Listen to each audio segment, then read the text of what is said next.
প্রিয় শিক্ষার্থী আসসালামু আলাইকুম, আমি জাকির আজহার সমুদ্র আছি আপনাদের সাথে এবং আজকে আমরা যে টপিকে আলোচনা করব টপিকটি হচ্ছে সোনার তরী। ওকে, আজকের আমাদের টপিক নিজের নাম নিজে কেটে দিচ্ছি, এর থেকে দুঃখের ব্যাপার আর কি হতে পারে বলেন। অলরাইট, সোনার তরী একটা কবিতা পড়তে গেলে আমাদের কিন্তু মনে রাখতে হয় সেখানে আমাদের কবি পরিচিতি, পাঠ পরিচিতি এবং শব্দার্থ, এই তিনটা জিনিস আমাদের কিন্তু খুব ইম্পর্টেন্ট। এই তিনটা জিনিসের ব্যাপারে কিন্তু আমাদের সচেতন থাকতে হয়। তো দেখেন, সোনার তরীর কবি পরিচিতি যদি আমরা দেখি, সোনার তরীটা কে লিখেছেন? রবীন্দ্রনাথ ঠাকুর লিখেছেন। আধুনিক বাংলা কবিতার প্রাণ পুরুষ কাকে বলা হয়? রবীন্দ্রনাথ ঠাকুরকে বলা হয়। রবীন্দ্রনাথ ঠাকুরের জন্ম কোথায়? ভারতের কলকাতায় 1961 সালের 7ই মে। বাংলায় যদি আমরা বলি 25শে বৈশাখ। আপনারা একটু মনে রাখবেন এটা, 25শে বৈশাখ 1268। ওকে, মানব ধর্মের জয় ও সৌন্দর্য তৃষ্ণা রোমান্টিক কবি ছিলেন। এখন তার কবিতার বিষয়বস্তু কি কি ছিল? তিনি মানব ধর্মের জয় নিয়ে কবিতা লিখেছেন এবং এখানে তার সৌন্দর্য তৃষ্ণা আমরা দেখতে পেয়েছি এবং তার কবিতা কিন্তু ছিল রোমান্টিক। ঠিক আছে, চতুর্থ বিষয়, পঞ্চম বিষয়, বিশ্বভারতী বিশ্ববিদ্যালয়ের স্বপ্নিক ও প্রতিষ্ঠাতা। স্বপ্নিক মানে কি জানেন? যিনি স্বপ্নদ্রষ্টা বা যিনি স্বপ্ন দেখেছেন। এই প্রতিষ্ঠানটা যে হবে এটা স্বপ্ন দেখেছেন বা নিজের মনে স্বপ্ন বুনেছেন, মানে আমি এরকম একটা প্রতিষ্ঠান দাঁড় করাতে চাই, এই স্বপ্ন দেখার পরে সেটা প্রতিষ্ঠা করেছে, তাই তাকে আমরা কি বলছি? বিশ্বভারতী বিশ্ববিদ্যালয়ের স্বপ্নিক মানে স্বপ্নদ্রষ্টা এবং প্রতিষ্ঠাতা। ওকে, আপনারা অনেকেই কমেন্ট করছেন। নীল আকাশের ছোঁয়া আদাব দিয়েছেন, আদাব আপনাকে। ওকে, আচ্ছা, কালো কালার আপনাদের অনেকে দেখতে ভালো নাই লাগতে পারে, আপনাদের প্রিয় রং আমাকে জানাতে পারেন, আজকে বোর্ডে কিন্তু সেই রঙেই লেখা হবে। ওকে, তারপরে দেখেন প্রথম ছোট গল্প কি? ভিখারিনী। 16 বছর বয়সে তিনি লিখেছেন। দেখেন, 16 বছর বয়সে আমরা টিকটক করি, আমরা রিলস দেখি, সেখানে তিনি 16 বছর বয়সে কিন্তু তার প্রথম ছোট গল্প ভিখারিনী লিখেছেন। গীতাঞ্জলি এবং অন্যান্য কাব্যের কবিতায় সমন্বয়ে গঠিত সং অফ অফারিংস গ্রন্থের জন্য 1913 খ্রিস্টাব্দে নোবেল পুরস্কার পান। এখন গীতাঞ্জলি এবং আরও কিছু কাব্য কবিতার সমন্বয়ে তিনি সেটা যখন অনুবাদ করা হয় সেটাকে আমরা কি বলি? Song offerings. গীতাঞ্জলি গ্রন্থের জন্য 1913 খ্রিস্টাব্দে তিনি নোবেল পুরস্কার পান। কিসে পান? সাহিত্যে পান। যেহেতু তিনি সাহিত্যিক ছিলেন, তিনি সাহিত্যে নোবেল পাবেন, এটাই তো স্বাভাবিক, তাই না? এই পর্যন্ত কারো কোনো কোশ্চেন আছে? একটু আমাকে বলবেন এই পর্যন্ত কোনো কোশ্চেন আছে কিনা, ক্লিয়ার কিনা একটু আমাকে জানাতে হবে। তো আমরা এই ব্যাপারটা দেখে ফেললাম। এ পর্যায়ে আমরা পরেরটায় যাই। কুষ্টিয়ার শিলাইদহে বসবাসের সময় রবীন্দ্রনাথ ঠাকুরের যেই রচনা আছে, ছোট গল্প রচনা, সেটা স্বর্ণযুগ বলা হয়। স্বর্ণযুগ মানে বোঝেন? ধরেন একেবারে নিজের জীবনের শ্রেষ্ঠ একটা কাজের যেই সময়টা, এই পিরিয়ডটাকে বলা হয় স্বর্ণযুগ। তো কুষ্টিয়ার শিলাইদহে বসবাসের সময় রবীন্দ্রনাথের ছোট গল্প রচনার কি বলা হয়? স্বর্ণযুগ বলা হয়। ওকে, তারপরে দেখেন বাংলা ছোট গল্পের পথিকৃৎ শ্রেষ্ঠ শিল্পীকে? রবীন্দ্রনাথ ঠাকুর। এগুলো প্রত্যেকটাই কিন্তু এমসিকিউ এর জন্য গুরুত্বপূর্ণ। তার ছোট গল্প রচনার স্বর্ণযুগ ছিল কোনটা? কুষ্টিয়ার শিলাইদহে বসবাসের সময়, এটা ছিল তার স্বর্ণযুগ। তারপরে দেখেন সবশেষে ছোট গল্প কি তার? সবশেষ ছোট গল্প কি তার? মুসলমানির গল্প। ঠিক আছে, পথিকৃৎ মানে কি? পথিকৃৎ মানে যিনি পথ দেখিয়েছেন, যিনি পথদ্রষ্টা, যারা পথ দেখায় তাদেরকে বলা হয় পথিকৃৎ, বা সেই পথে প্রথম হাঁটে তাদেরকে বলা হয় পথিকৃৎ। ক্লিয়ার কিনা একটু বলেন। নাসরিনের অ্যান্সার দিয়ে দিয়েছি। রাদিফা হাই বলেছেন, হ্যালো আপনাকে। আশা করি ভালো বুঝবো, ইনশাল্লাহ আপনারা আজকে ক্লাস শেষে ভালোই বুঝবেন। নাসরিন সালাম দিয়েছে, ওয়ালাইকুম আসসালাম। ওকে, এই পর্যন্ত কোনো কোশ্চেন থাকলে আমাকে বলতে পারেন। ক্লিয়ার কিনা একটু আমাকে বলেন। ক্লিয়ার? আচ্ছা, তারপরে দেখেন উপন্যাস। উপন্যাস কি কি তার লেখা? উপন্যাস চোখের বালি ফেমাস একটা উপন্যাস, গোরা, চতুরঙ্গ, ঘরে বাইরে, শেষের কবিতা, যোগাযোগ। আমরা একটু মুখস্থ করে ফেলি। চোখের বালি, গোরা, তারপরে চতুরঙ্গ, ঘরে বাইরে, শেষের কবিতা, যোগাযোগ। আই রিপিট, উপন্যাস কি তার? চোখের বালি, গোরা, চতুরঙ্গ, ঘরে বাইরে, শেষের কবিতা, যোগাযোগ। ওকে, নাটক রাজা, অচলায়তন, ডাকঘর, মুক্তধারা, রক্তকবরী, এগুলো হচ্ছে নাটক। তার নাটক কি? উপন্যাস, নাটক, কাব্যগ্রন্থ, কাব্যনাট্য, কাহিনী, কবিতা, এই কয়টা আমরা আলাদা আলাদা করে পড়ব। তার উপন্যাস কি কি? চোখের বালি, গোরা, চতুরঙ্গ, ঘরে বাইরে, শেষের কবিতা, যোগাযোগ। তার নাটক কি কি? রাজা, অচলায়তন, ডাকঘর, মুক্তধারা, রক্তকবরী। তার কাব্যগ্রন্থ কি? মানসী, সোনাত্তরী, চিত্রা, খনিকা, বলাকা, পুণ্যস, জন্মদিনে, শেষ লেখা। তার কাব্যনাট্য কি?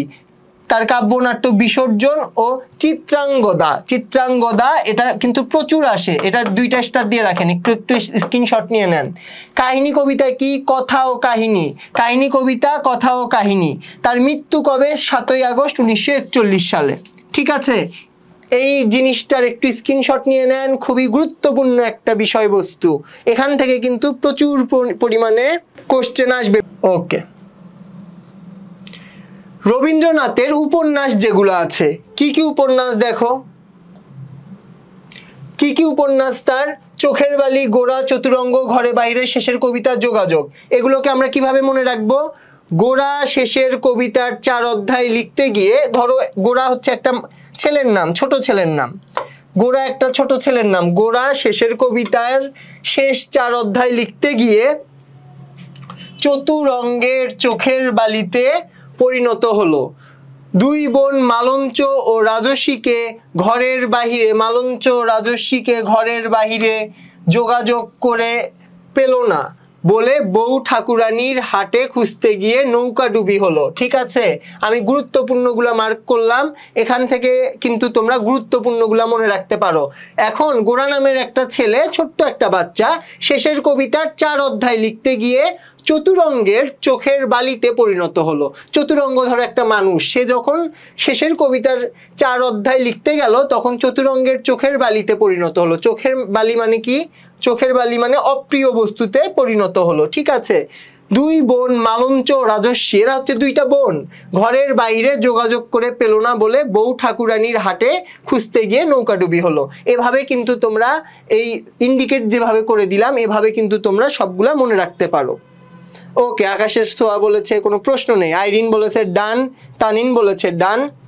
আমিনা ইসলাম, ভালো আছি আপু, তুমি কেমন আছো এটা আমাদেরকে জানাও। ওকে, মেহেদি হাসান বলেছে, মেহেদি হাসান শেরপুর গভর্নমেন্ট কলেজ। শেরপুর কোন শেরপুর? ময়মনসিংহ শেরপুর না বগুড়া শেরপুর? একটু আমাকে জানাবে।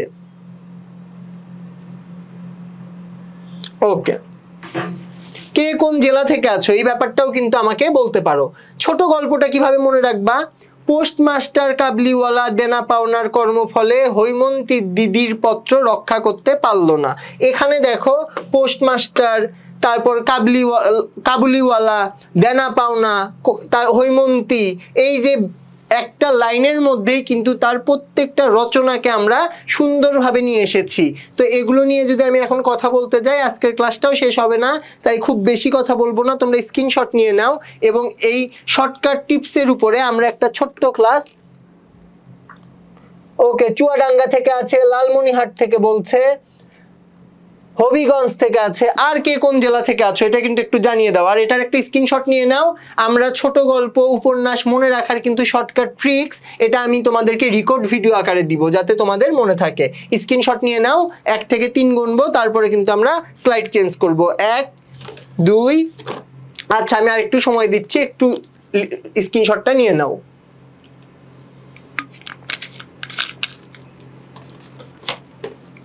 ওকে, চলো পরেরটায় যাই। একটা কবিতায় তোমাদের যে ধরনের প্রশ্ন আসে সেটা বোঝার জন্য কিন্তু আগে কবিতার মূল ভাবটা বুঝতে হয়। এজন্য ফার্স্টে আমরা মূল ভাব পড়ব, তারপর কিন্তু আমরা কবি পরিচিতি পড়ব, দুঃখিত, তারপর কিন্তু আমরা কবিতা পড়ব। কবিতাটিতে দেখা যায় চারপাশের প্রবল স্রোতের মধ্যে জেগে থাকা দ্বীপের মতো ছোট্ট একটি ধান খেতে উৎপন্ন সোনার ধানের সম্ভার নিয়ে অপেক্ষারত নিঃসঙ্গ এক কৃষক। আমি একটু সহজ ভাষায় বলি, চারিদিকে প্রবল স্রোত, সেখানে একটা দ্বীপের মধ্যে ছোট্ট একটি ধান খেতে উৎপন্ন হয়েছে, সেই ধান খেতে সোনার ধানের সম্ভার নিয়ে অপেক্ষা করছে কে? একজন কৃষক। প্রথম লাইনে কোনো কোশ্চেন আছে একটু বলো আমাকে। ওকে, ফার্স্ট লাইন আই হোপ আপনারা বুঝতে পেরেছেন। আকাশের ঘন মেঘ আর ভারী বর্ষণে পাশের খরস্রোতা নদী হয়ে উঠেছে হিংস্র। এখন আকাশের ভারী মেঘ মানে কি? প্রচুর পরিমাণে বৃষ্টি হচ্ছে। এই প্রচুর পরিমাণের বৃষ্টিতে আর ভারী বর্ষণ মানেই কিন্তু বেশি বৃষ্টি, বেশি মেঘ আর বেশি বৃষ্টিতে খরস্রোতা নদী হয়ে উঠেছে হিংস্র। তার মানে নদীতে যখন অনেক বেশি আপনার পানি এসে যায় এবং স্রোতটা অনেক বেশি গভীর হয়, তখন কি হয়? আশেপাশের উপকূলকে ভেঙে চুরে চুরমার করে দেয়। এই যে ভেঙে চুরে চুরমার করে দেওয়া, সেই ব্যাপারটা বলেছে নদী হয়ে উঠেছে হিংস্র। চারিদিকে বাঁকা জল কৃষকের মনে সৃষ্টি করেছে ঘনঘোর আশঙ্কা। এখন সেখান থেকে পানি ঢুকতেছে, এখন যদি চারিদিক থেকে পানি আসে, কৃষক যে এত কষ্ট করে নদীতে ধান ফলাইছে বা ধান উৎপাদন করেছে, সেই ক্ষেতটাও কিন্তু নষ্ট হয়ে যায়। এই জন্য কৃষকের মনে কি একটা আশঙ্কা বা ভয়। ওকে, তারপরে দেখেন এরকম এক পরিস্থিতিতে এই খরস্রোতা নদীতে একটি ভরা পাল সোনার নৌকা নিয়ে বেয়ে আসা এক মাঝিকে দেখা যায়। এই রকম পরিস্থিতি মানে খরস্রোতা নদী মানে প্রচুর পরিমাণ সেখানে কি ঢেউ উৎপন্ন হচ্ছে এবং সেই নদীটি চারপাশকে ভেঙে চুরে চুরমার করে দিচ্ছে। এরকম একটি সময়ে বা এরকম একটি পরিস্থিতিতে ভরা পাল সোনার নৌকা নিয়ে বেয়ে আসা এক মাঝিকে দেখা যায়। এই রকম সিচুয়েশনে মাঝিরা সচরাচর বের হয় না জীবনের ঝুঁকি নিয়ে, কিন্তু একটা মাঝিকে এই খরস্রোতা নদীতে তার নৌকা নিয়ে দেখা যায়। উৎকণ্ঠিত মানে কি জানো? উৎকণ্ঠিত, দুঃখিত, উৎকণ্ঠিত মানে চিন্তিত। আমি যদি সহজ ভাষায় বলি, উৎকণ্ঠিত মানে চিন্তিত। চিন্তিত কৃষক নৌকা কুলে ভিড়িয়ে তার উৎপাদিত সোনার ধান দিয়ে যাওয়ার জন্য মাঝিকে সকাতরে মিনতি জানালে এই সোনার ধানের সম্ভার নৌকায় তুলে নিয়ে মাঝি চলে যায়। আবার একটু বলি, একজন কৃষক যখন খুব বেশি চিন্তিত নৌকার কুলে ভিড়িয়ে তার উৎপাদিত সোনার ধান নিয়ে যাওয়ার জন্য এক মাঝিকে সকাতরে, মানে এখন যখন কৃষক দেখতেছে এই নদী আমার সবকিছু মানে শেষ করে দিচ্ছে, আমার ধান সোনার ফসলকে নষ্ট করে দিচ্ছে, কৃষক তখন সকাতরে মানে অনুরোধ করে মাঝিকে বলতেছে, মাঝি আমার এই ধানগুলো তুমি তোমার নৌকায় নিয়ে চলে যাও, তাহলে অন্তত এই নদীর যে বান বা নদীর যে স্রোত সেটা আমার এই কষ্ট অর্জিত বা আমি কষ্ট করে যে ধান ফলিয়েছি তা নষ্ট করতে পারবে না। ওকে, তারপর দেখো ছোট নৌকা বলে স্থান সংকুলান হয় না কৃষকের। এখন নৌকাটা ছোট কিন্তু ধান অনেক বেশি, সেই জন্য সেখানে জায়গা হয় না কৃষকের। শূন্য নদীর তীরে আশাহত কৃষকের বেদনা গুমড়ে মরে। আশাহত মানে কি? সে তার সকল আশা ছেড়ে দিয়েছে। তার মানে শূন্য নদীর তীরে কিছুই নেই, এই রকম জায়গায় কৃষক কি হয়ে গেছে? আশাহত হয়ে গেছে বা হতাশ হয়ে গেছে। ওকে, আমি একটু কমেন্ট পড়ি যে আমার এই যেই লাইনগুলো আমি বুঝাইলাম তোমাদের কারো কোনো কোশ্চেন আছে কিনা। সাউন্ড কি ক্লিয়ার আছে? একজন বলেছে সাউন্ড ক্লিয়ার না। সাউন্ড ক্লিয়ার কিনা একটু আমাকে বলতে হবে। সাউন্ড ক্লিয়ার কিনা একটু বলতে হবে। সংকুলান মানে জায়গা হওয়া, সংকুলান মানে জায়গা হওয়া। আমার কথা কি শোনা যাচ্ছে?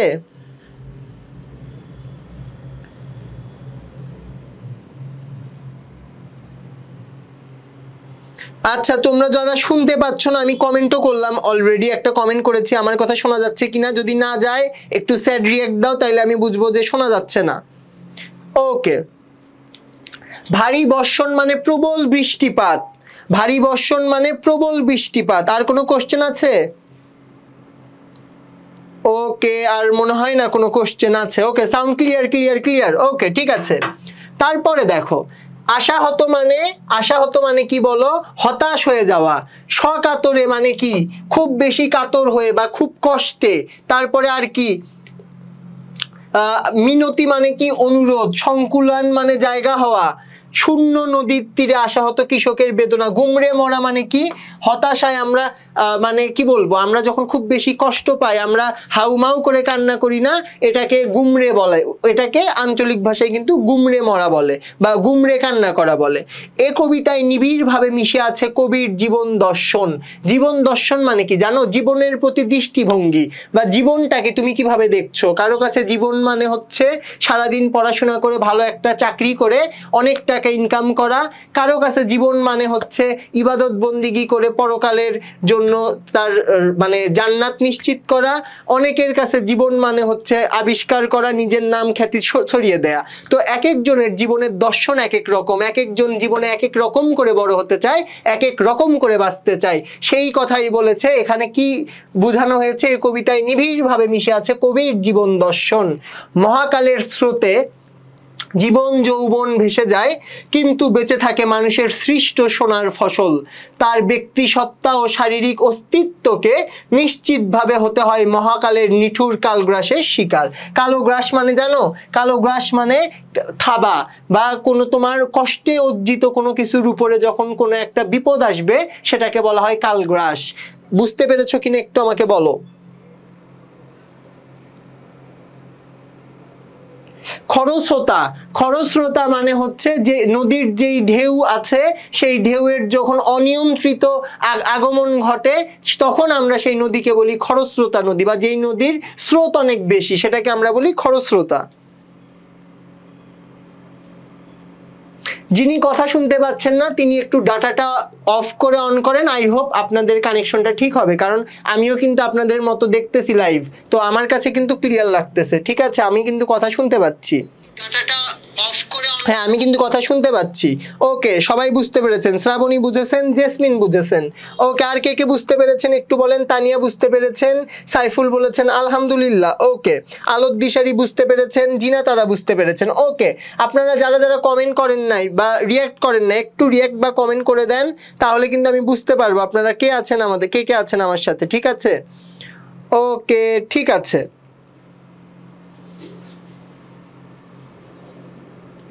ওকে, যারা বুঝেছেন, প্রিন্স সম্রাট বুঝেছেন, নূর আলম নূরজাহান বুঝেছেন। বাংলা সেকেন্ড পেপার অবশ্যই পড়াবো ইনশাল্লাহ। আপনারা যেহেতু আজকে দাবি করলেন, কালকে নেক্সট ক্লাস যেটা হবে বাংলা সেকেন্ড পেপার হবে, এবং আপনাদের যেই টপিক সমস্যা বলবেন আমি সেই টপিকে আপনাদের ইনশাল্লাহ ক্লিয়ার করে দেওয়ার চেষ্টা করব। তো চলেন, সোনার তরী আমরা একটু লাইনের ব্যাখ্যা দেখব, দেখে আমরা কিন্তু এটা শেষ করব। ঠিক আছে, একটু বড় আছে তারপরেও কিন্তু আমরা শেষ করব ইনশাল্লাহ। সবাই একটু ইনশাল্লাহ বলে নেন। ঠিক আছে, সবাই একটু ইনশাল্লাহ বলে নেন। ঠিক আছে, যারা বুঝছেন থ্যাংক ইউ ভেরি মাচ। আর আমি কিন্তু ক্লাস শেষে প্রত্যেকের কমেন্ট পড়ি। ঠিক আছে,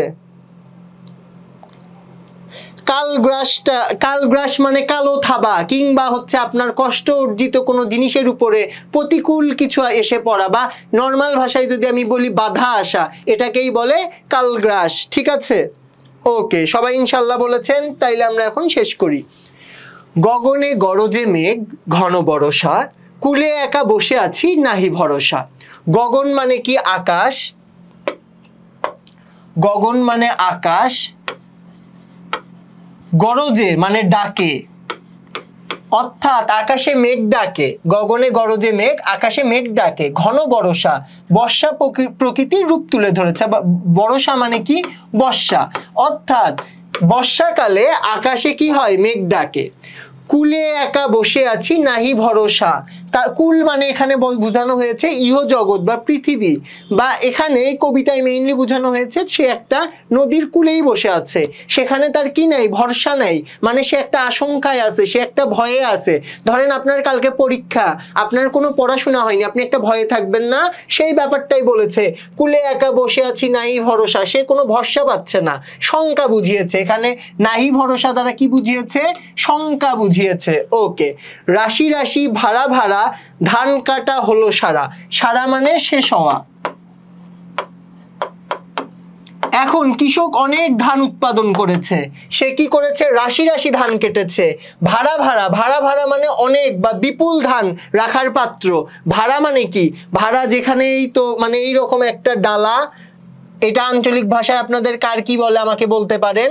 এই রকম একটা ডালা, এটা বাঁশের হতে পারে বা এটা প্লাস্টিকের হতে পারে, কিন্তু গ্রামে বেশিরভাগ বাঁশেরই হয়। এই ডালাটা, এটাকে বলা হয়েছে ভাড়া। এটা কার গ্রামে কি বলা হয় একটু আমাকে জানান তো। এই যে ধানের যে ডালা বা ভাড়া, এটাকে কার এলাকায় কি বলা হয়? আপনাদের আঞ্চলিক ভাষায় এটাকে কি বলা হয় একটু আমাকে বলেন।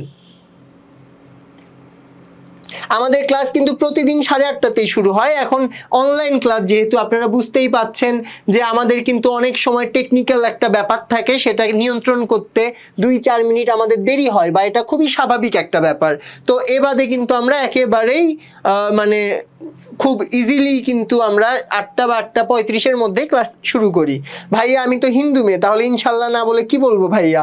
এটা আমার জানা নেই, আপনারা মানে আপনাদের ধর্ম অনুযায়ী কি বলে আমার এটা এক্স্যাক্টলি জানা নেই, পরে আমি কিন্তু জেনে এসে আপনাকে বলবো। ওকে, নাইমের এলাকায় ডালি বলে, রুহির এলাকাতেও ডালি বলে, নাসরিনের এলাকায় কোরা বলে, সাদিয়া ইসলাম ডালা বলা হয় ডুলা। ওকে, ডালা ডুলা, তারপর হচ্ছে ভাড়া। দেখছেন বাংলা একটা বাংলা ভাষা, তার মধ্যে কত বৈচিত্র্য, কত ইন্টারেস্টিং একটা ব্যাপার যে একই দেশ কিন্তু একই একটা জিনিসকে কত নামে আমরা ডাকছি। ওকে, ভরা নদী ক্ষুরধারা। ক্ষুরধারা মানে বোঝেন? খুরের মতো ধারালো স্রোত। খুর কি? নাপিতরা দেখবেন দাড়ি বা চুল কাটার পরে এগুলো সাইজ করার জন্য একটা ধারালো একটা বস্তু, ধাতব একটা বস্তু এইরকম, এটা কিন্তু ওপেন করা যায়, ক্লোজ করা যায়, খোলা যায়, বন্ধ করা যায়, এইটাকে কি বলা হয়? খুর বলা হয়। ঠিক আছে, তো এটাই বলেছে ভরা নদী ক্ষুরধারা, খুরের মতো ধারালো স্রোত। এখন আপনারা মনে মনে বলতে পারেন ভাই স্রোত কেমনে খুরের মতো ধারালো হয়? এখন এই স্রোতগুলা যেখানে আশ্রে পড়ে বা নদীর যেই জায়গায় যায় সেই উপকূলে যেই বাড়িঘর আছে সেগুলো ভেঙে দুমড়ে মুচড়ে নিয়ে আসে, এই জন্য এটাকে কি বলা হয়েছে? ভরা নদী ক্ষুরধারা। খরপরশা মানে ধারালো বর্ষা। বর্ষা মানে বুঝতে পেরেছেন? প্রাচীনকালে মানুষজনরা বর্ষা দিয়ে শিকার করত, সেটাকে বলা হয়েছে খরপরশা। পরশা মানে হচ্ছে বর্ষা, ধারালো বর্ষা। এইটুকু প্যাসেজে কারো কোনো প্রশ্ন আছে কিনা বা কোনো ওয়ার্ড নিয়ে সমস্যা আছে কিনা আমাকে একটু জানাবেন, যে এইটুকুতে আপনাদের কোনো ওয়ার্ড নিয়ে সমস্যা আছে কিনা। ডালা ডুলা ডালি। ওকে, অনেক ভাষা শিখলাম, এবার এখন বলেন এইটুকু ক্লিয়ার কিনা? এইটুকু ক্লিয়ার হইলে একটু আমাকে বলতে হবে ভাইয়া ক্লিয়ার, আর ক্লিয়ার না হইলে আমাকে বলেন, তাইলে আমি একটু ক্লিয়ার করে দিব।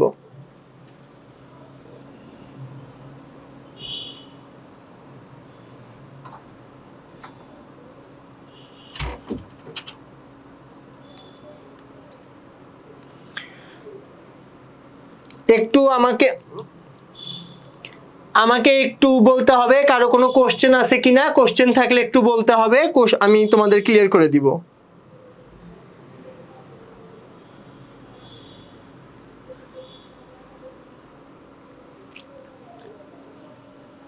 বুঝছি, শৈশব সাহা বুঝছে, সৌরভ বুঝেছে, নাসরিনের কোশ্চেন নেই। বাকিদের কি কোশ্চেন আছে? বাকিদের কোশ্চেন আছে কিনা একটু আমাকে তো জানাতে হবে, না জানালে আমি কেমনে ক্লিয়ার করব? ভাইয়া আপুরা একটু আমাকে জানাও যে কোনো কোশ্চেন আছে কিনা। ওকে, আমি এমনি কালো মানুষ, তার মধ্যে আবার একটি লাইট অফ হয়ে গেছে, তোমরা অন্ধকারে ভয় পেও না, আমরা আবার খুব দ্রুতই ফিরে আসবো, ঠিক আছে?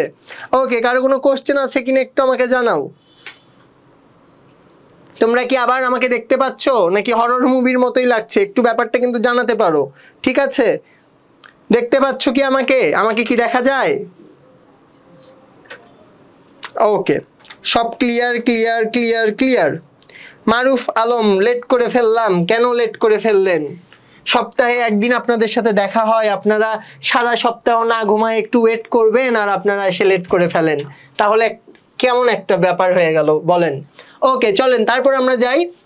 কাটিতে কাটিতে ধান এলো বরষা, একখানি ছোট ক্ষেত আমি একলা, চারিদিকে বাঁকা জল করিছে খেলা।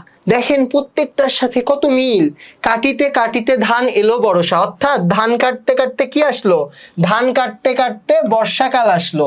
একখানি ছোট ক্ষেত, তার ক্ষেতটা কতটুকু ছোট, মানে মানুষের জীবন। এখানে কিন্তু ক্ষেত দ্বারা কি বুঝাইছে জানেন? এগুলোকে রূপক অর্থ বলে। রূপক অর্থে এখানে যদিও ক্ষেতের কথা বলছে, জমির কথা বলছে, আসলে এই ছোট ক্ষেত দ্বারা একটা মানুষের জীবনকাল যে ছোট সেই ব্যাপারটা নির্দেশ করেছে, ঠিক আছে? একখানি ছোট ক্ষেত আমি একলা, চারিদিকে বাঁকা জল করিছে খেলা। এখন আপনারা বলতে পারেন ভাই বাঁকা জল কি? নদীর পানি কি একই রাস্তায় স্ট্রেট কাট আসে, বা নদীর পানি কি সমান্তরাল ভাবে আসে? এক একটা এক এক দিকে যায় না? নদী এইরকম করে এক একটা এক এক পথে যায় না? এটাকেই বলছে বাঁকা জল, এটাকেই বলছে বাঁকা জল। বাঁকা জল দ্বারা কি নির্দেশ করা হয়েছে লিখে নেন, বাঁকা জল দ্বারা নদীর উদ্দামতা নির্দেশ করা হয়েছে। উদ্দামতা মানে উচ্ছৃঙ্খলতা, উচ্ছৃঙ্খলতা মানে শৃঙ্খল না, বিশৃঙ্খল, বিশৃঙ্খল, বিশৃঙ্খল। ঠিক আছে, বুঝতে পেরেছেন কিনা আমাকে একটু জানাতে হবে। চারিদিকে বাঁকা জল করিছে খেলা, পরপারে দেখি আঁকা তরু ছায়া মসি মাখা, পরপারে দেখি আঁকা তরু ছায়া মসি মাখা, উপরের মেঘে ঢাকা গ্রামটি যেন গাছের ছায়ার কালো রং মাখানো বোঝাতে। এখন আমি আর একটু সহজ করে দেই। তরু মানে কি? গাছ। ছায়া মানে কি? ধরেন আপনি রোদের মধ্যে একটা জায়গায় দাঁড়ায় আছেন, আপনাকে ছায়া দিল, এবং যেই জায়গাটায় ছায়া পড়ে সেই জায়গায় দেখবেন তুলনামূলক একটু কালো হয়ে যায়।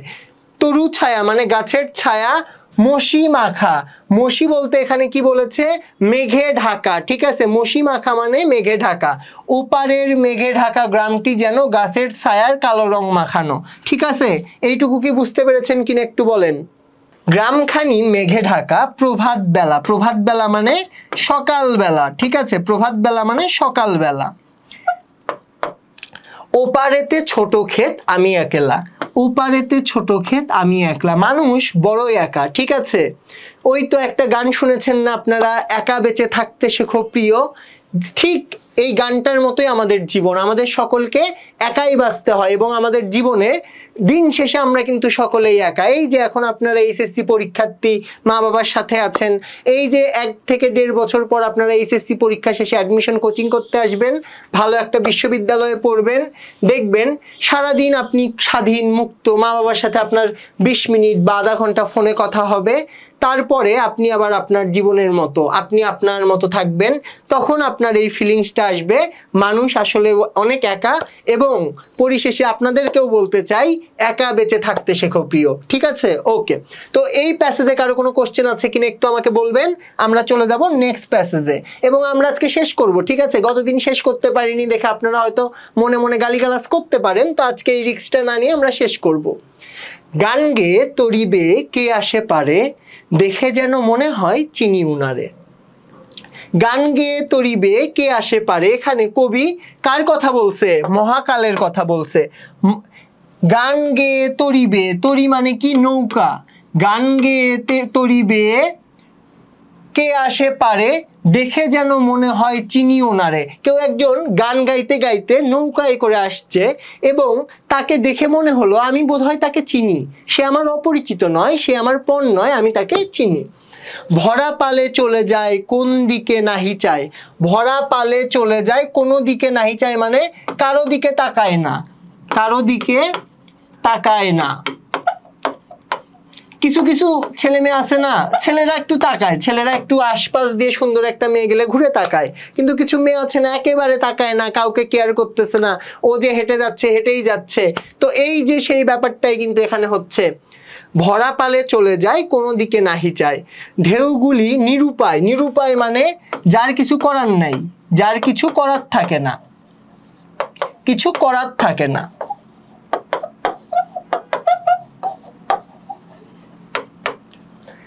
ভাঙে দুধারে যেন, দেখে যেন মনে হয় চিনি উহারে, ভাঙে দুধারে দেখে যেন মনে হয় চিনি উহারে। ঢেউগুলো, আচ্ছা আমি আবার এখান থেকে বলি, ভরা পালে চলে যায় কোনো দিকে নাহি চায়। এখন নদীর একটা ঢেউ যখন আসে তখন সেটা কিন্তু যে কোনো জায়গায় চলে যায়, সেই কথাই বলছে। ঢেউগুলো নিরুপায়, ঢেউগুলো যে মানুষের এই জনবসতি নষ্ট করে দিচ্ছে, মানুষের ফসলের ক্ষেত নষ্ট করে দিচ্ছে, এতে কিন্তু ঢেউয়ের দোষ নেই, ঢেউ এখানে নিরুপায়। ভাঙে দুধারে, ঢেউয়ের দুই ধার, ঢেউ দিয়ে দুই ধারই ভেঙে যায়, দেখে যেন মনে হয় চিনি উহারে, কিন্তু যে ভেঙে দিচ্ছে তাকে আমরা সকলেই চিনি। এই যে এই প্যাসেজটার সাথে মানুষের জীবনকে একটা একই মোলাটে বাঁধা হয়েছে। মানুষের জীবনও কিন্তু এইরকম, যে মানে আমাদের মৃত্যুটা বা আমাদের পরিসমাপ্তিটা আমরা কিন্তু সকলেই দেখে চিনি, বা আমরা বুঝি যে আমাদের একদিন চলে যেতে হবে, আমাদের একদিন মরে যেতে হবে। কিন্তু আমাদের যেমন জীবনকে মানে আমরা যদি ইসলাম ধর্ম অনুসারে বলি, আমাদের জীবনকে যেমন মানে কবজ করে নেওয়া হবে, আমাদের জানকে যেমন কবজ করে নেওয়া হবে, সেখানে যেমন ফেরেশতা নিরুপায়, তার কিছু করার নেই, সৃষ্টিকর্তার আদেশ, ঠিক তেমনি ঢেউগুলোও হচ্ছে নিরুপায়, তাদের কিছু করার নেই। বুঝতে পেরেছো কিনা একটু আমাকে বলো, বুঝতে পেরেছো কিনা একটু আমাকে বলো। ওগো তুমি কোথা যাও, কোন বিদেশে, বারেক ভিড়াও তরি কুলেতে এসে। এখন ওগো তুমি, এখানে তুমিটাকে বলেন, এখানে ওগো তুমি, এখানে তুমি হচ্ছে মাঝি। এখন মাঝিকে বলতেছে ওগো তুমি কোথা যাও, মানে কোথায় যাও, কোন বিদেশে মানে কোন দেশে যাও। বারেক, বারেক মানে একবার, মানে একটা বার ভিড়াও, এইদিকে আসো, তীর কুলেতে এসে, তরি কুলেতে এসে, তরি মানে নৌকা। এখন বারেক ভিড়াও তরি কুলেতে এসে, মানে একবার তুমি নৌকাটা কুলে এসে বা এই পারে এসে তুমি নৌকাটা ভিড়াও বা নৌকাটা থামাও, এটা রিকোয়েস্ট করতেছে। যেও যেথা যেতে চাও, যারে খুশি তারে দাও, তুমি যেখানে খুশি সেখানে যাও, যারে খুশি তারে দাও, শুধু তুমি নিয়ে যাও ক্ষণিক হেসে। তার মানে তুমি যার কাছে ইচ্ছা যাও, তোমার যেখানে ইচ্ছা যাও, কিন্তু ক্ষণিক মানে অল্প একটু সময়ের জন্য তুমি কি করো, তুমি এখানে এসে আমাকে নিয়ে যাও, সেই ব্যাপারটা বোঝানো হয়েছে। আমার সোনার ধান কুলেতে এসে, এখানে কৃষকের শ্রেষ্ঠ যেই ধান আছে, এখন দেখো কৃষক এত কষ্ট করে ধান উৎপাদন করেছে, নদীর ঢেউ এসে সেই ধানকে তোমার নষ্ট করে দিয়ে চলে যাচ্ছে। এখানে কৃষক মনের কষ্টে বলতেছে তুমি যেখানে ইচ্ছা যাও, তুমি যার কাছে ইচ্ছা যাও, তুমি চাইলে বিদেশে যাও, কিন্তু আমার এই ধানগুলোকে তুমি নিয়ে যাও। এখানে ব্যঙ্গাত্ম করে তার ধানকে কি বলেছে, সোনার ধান কুলেতে এসে, মানে কুলে এসে পারে এসে তুমি আমার ধান নিয়ে যাও। যত চাও তত লও তরণী পরে, আর আছে আর নাই দিয়েছি ভরে। যত চাও তত লও তরণী পরে, আর আছে আর নাই দিয়েছি ভরে, মানে তার কাছে যতটুকু ধান ছিল সেইটুকু সে দিয়ে দিয়েছে, তার কাছে আর দেবার মতো কিছু নেই। ঠিক আছে। এতকাল নদী কূলে যাহা লয়ে ছিনু ভুলে, এতদিন নদীর কূলে বা নদীর পুরে যা কিছু নিয়েছিলাম সকলই দিলাম তুলে, মানে এখানে সব কিছু দিয়ে দিল। কোথায় দিল, এই যে কবি কি করলো, কবি যখন মাঝিকে রিকোয়েস্ট করলো তুমি যেখানে ইচ্ছা যাও, যার কাছে ইচ্ছা যাও, যাকে খুশি তাকে তুমি তোমার নৌকায় নাও, কিন্তু শুধুমাত্র আমার সোনার ধানটুকু তোমার কাছে নিয়ে যাও। এখন যখন নিল এই ধানটুকু তার নৌকায় উঠাই নিল, তখন সে বলতেছে এতদিন নদী কূলে, এতদিন নদীর কূলে যা কিছু নিয়েছিলাম, যাহা লয়ে সিনু ভুলে, সিনু মানে ছিলাম, সিনু মানে ছিলাম, এতদিন যা কিছু নিয়েছিলাম, সকলই, সকলই মানে সবকিছু, সবকিছু কি করলাম, দিলাম তুলি, এখানে তুলে দিলাম, কার হাতে তুলে দিল, মাঝির হাতে তুলে দিল। সকলই দিলাম তুলে, এখানে কি বুঝাইছে, আত্মসমর্পণ বুঝাইছে। থরে ভিতর ভিতরে মানে স্তরে স্তরে, এখন আমারে লহ করুণা করে, লহ মানে নেও, এখন আমাকে নাও, এখন ধান দিয়েই তো নৌকা ভরে গেছে, তাকে কেমনে নিবে, জায়গা নাই, জায়গা না থাকাকে বলতেছে ঠাই নাই, ঠাই নাই, ছোট সে তরি, এই তরিটা বা এই নৌকাটা অনেক ছোট, এখানে ঠাই নাই বা জায়গা নাই। আমারই সোনার ধানে গিয়েছে ভরি, আমার সোনার ধানে এটা কি হয়ে গেছে, ভরে গেছে। শ্রাবণ গগন ঘিরে ঘন মেঘ ঘুরে ফিরে, শ্রাবণ গগন মানে কি, শ্রাবণের সময় কি হয়েছে, শ্রাবণের আকাশ কিসে ঘিরে গেছে, ঘন মেঘে ঘিরে গেছে। ঠিক আছে, সেখানে কি হয়, মেঘ ঘোরাফেরা করে। শূন্য নদীর তীরে রহিনু পড়ে, রহিনু পড়ে মানে কি জানো, এখানে পড়ে রইলাম, এখানে পড়ে রইলাম। যাহা ছিল নিয়ে গেল সোনার তরী, আমার কাছে যা ছিল সবকে নিয়ে গেছে, সোনার তরী নিয়ে গেছে। এই পর্যন্ত কেউ কি আর কিছু বুঝেছো আমাকে বলো। আমি কিংবদন্তির কথা বলি এই কবিতা নিয়ে। ওকে, নেক্সট দিনই হবে, নেক্সট দিনই এটা আমরা করব। ওকে, শ্রাবণ শুনে কিন্তু আমার একটা গান মনে পড়ে গেল, শ্রাবণের মেঘগুলো জ্বর হলো আকাশে। তোমাদের মধ্যে কি কেউ গান পারো? তোমাদের কেউ গান পারলে আমি কিন্তু তাকে লাইভে যুক্ত করে নিয়ে একটি গান শুনবো, ঠিক আছে? ওকে তানিয়া, আমার অনেক প্রশ্ন আছে, আপনি উত্তর দেন না। তানিয়া বলো তোমার কি কি প্রশ্ন আছে, আজকে তোমার পৃথিবীর যত প্রশ্ন আছে সবকিছুর উত্তর দেওয়া হবে ইনশাল্লাহ। বলো তোমার কি কি প্রশ্ন আছে, আমি তোমার কমেন্ট দেখছি। এই পর্যন্ত ক্লিয়ার কিনা বলো? শৈশব এইচএসসি 26, ওকে শৈশব ভেরি গুড, এত আগে আমাদের সাথে যুক্ত হয়েছো। যারা যারা বুঝেছো একটু ক্লিয়ার বলো যে ক্লিয়ার। আর তানিয়া বলো কি প্রশ্ন? ও আচ্ছা, নীল আকাশের ছোঁয়া বলেছে গান, গান পারে। ওকে ফেব্রুয়ারি 69 করাবো আমরা ইনশাল্লাহ। আচ্ছা শূন্য নদী কি ভাইয়া? ওকে নদীর আসলে নদীর নিজের বলে কিছু নেই। কেন আমি বলি, নদীর কোনো সীমানা নেই। আজকে এখানে আছে, আজকে এখানে জোয়ার, কালকে ওখানে ভাটা, কালকে ওখানে বসবাস, আজকে এখানে বসবাস। নদী নিজের সাথে কিছু নিয়ে যেতে পারে না, এজন্য নদীকে কি বলা হয়েছে? শূন্য নদী। ইলা বলেছে ক্লিয়ার, শেখ জেসমিন বলেছে ক্লিয়ার, হৃদয় আশরাফ বলেছে ক্লিয়ার, ইলা বলেছে ক্লিয়ার, সাদিয়া বলেছে ক্লিয়ার, নূরজাহান বলেছে ক্লিয়ার, লামিয়া বলেছে ক্লিয়ার। ওকে ভেরি গুড, সবাইকে অসংখ্য ধন্যবাদ।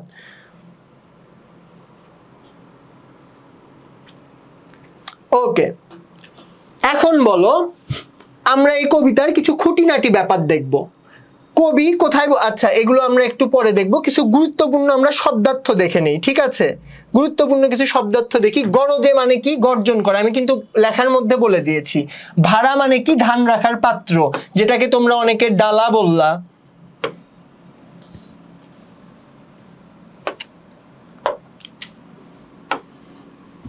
দুঃখিত, যেটাকে তোমরা অনেকে ডালা বললা, ডুলি বললা,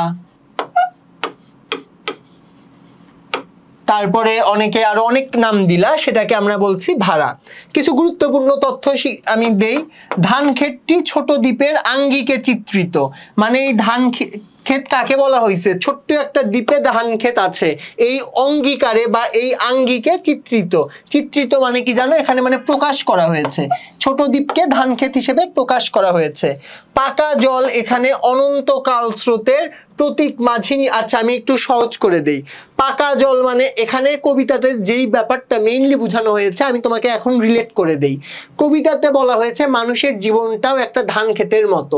এই যে আমরা এত কষ্ট করে এত ধন সম্পদ অর্জন করি, এত খ্যাতি অর্জন করি, একটা নির্দিষ্ট সময় পর আমরা যখন মারা যাব বা আমরা যখন থাকবো না বা আমাদের থাকা যখন সম্ভব হবে না, সোনার তরী এসে যেমন শুধুমাত্র ফসলকে নিয়ে গেল, আমাকে নিয়ে গেল না, বা কৃষককে নিয়ে গেল না, তেমনি আমাদের কর্মফল থেকে যাবে, আমরা থাকবো না বা আমাদেরকে রাখার মতো জায়গা তখন এই সমাজে থাকবে না। এই ব্যাপারটা এই কবিতাতে বোঝানো হয়েছে। ওকে পাঠ পরিচিতিটা একটু আমরা দেখি। সোনার তরী রবীন্দ্রনাথ ঠাকুরের সোনার তরী কাব্যগ্রন্থের নাম কবিতা, ঠিক আছে? এটি একটি আশ্চর্য সুন্দর এক চিরায়িত আবেদনবাহী কবিতা। এটা কিসে লেখা? মাত্রাবৃত্ত ছন্দে লেখা। এটা কিসে লেখা? এটা মাত্রাবৃত্ত ছন্দে লেখা। আর এর পূর্ণ পর্বে 8 মাত্রা এবং অপূর্ণ পর্ব 5 মাত্রা। এগুলো আসলে অ্যাডমিশনের মধ্যে চলে আসবে। এখন আপাতত তোমাদের ছোট্ট মাথায়, সুন্দর মাথায়, কিউট মাথায় এগুলো আপাতত ঢুকাইতে হবে না, ঠিক আছে? এবং তোমরা এই পিডিএফটা পেয়ে যাবা। এখানে আমি কিন্তু তোমাদের জন্য কিছু জ্ঞানমূলক প্রশ্ন রেখেছি, তারপরে এখানে কিছু অনুধাবনমূলক প্রশ্ন রেখেছি। আজকের এই স্লাইডটার উপরে আমি কালকে মানে নেক্সট দিনে আরেকটা ক্লাস নিব, এবং এটার পরে তোমাদের সোনার তরী থেকে যেই 10 নম্বরের কোশ্চেন কমন আসবে, যেই প্রশ্নই আসুক সোনার তরী থেকে, তোমরা কিন্তু অ্যান্সার করতে পারবে। এবং আমি আশাবাদী যে সোনার তরী নিয়ে কিন্তু তোমাদের আর কোনো সমস্যা থাকবে না। সোনার তরী নিয়ে তোমাদের কিন্তু আর কোনো সমস্যা থাকবে না। আজকের ক্লাসটি তোমাদের কেমন লাগলো, কোনো প্রশ্ন আছে কিনা তোমরা জানাতে পারো। আজকের ক্লাসটা কিন্তু আমি এই পর্যন্তই রাখবো, এবং আশা করছি তোমাদের আজকের ক্লাসটা নিয়ে কোনো প্রশ্ন নেই।